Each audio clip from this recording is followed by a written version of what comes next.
In this video, you will see how to create a new business schema. Now, I have S1 sales schema and date schema, and we need to use fields from tables in both of these schemas. And for sales one table, I don't need to use this column at all. We already have order date column that we created here, and that's what we're using in the join. So I don't want this to show up in any visualization or anywhere else. And I don't want to use month number or quarter number from here because we have date dimension. So you should always use any date attribute from date dimension, always.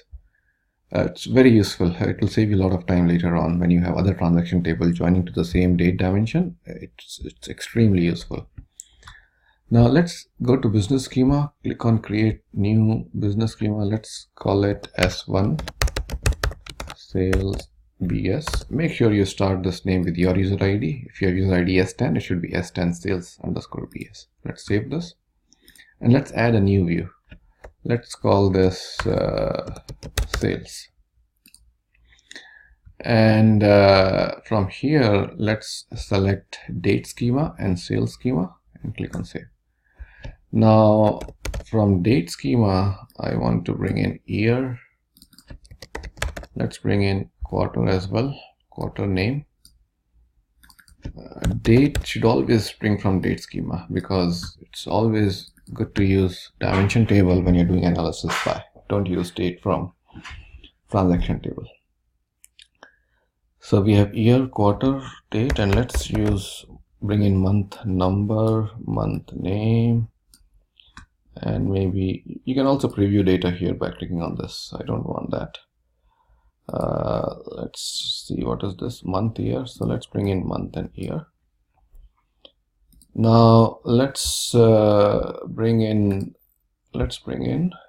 some attributes from sales schema. So let's bring in amount sold, and I want to call it revenue. Let's revenue. And this is okay. Now let's bring in product category, product subcategory. Let's bring in product name as well.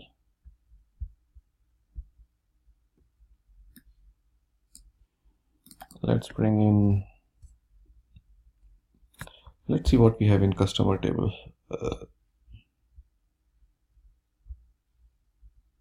Okay, let's bring in country name as well.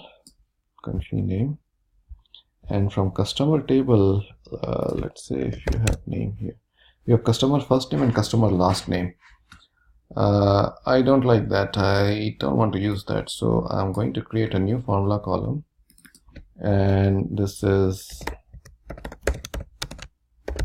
customer name.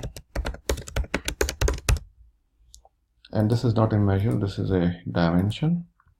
And let's use concat function. And I need to concatenate customer first name, comma, and customer last name. Validate and save. And what else do we have? I think we have gender. Let's bring in that. And let's save it. We can always add more columns later on. I have 13 columns already here. I think we're in pretty good shape with this. We can start using this business schema to do some analysis.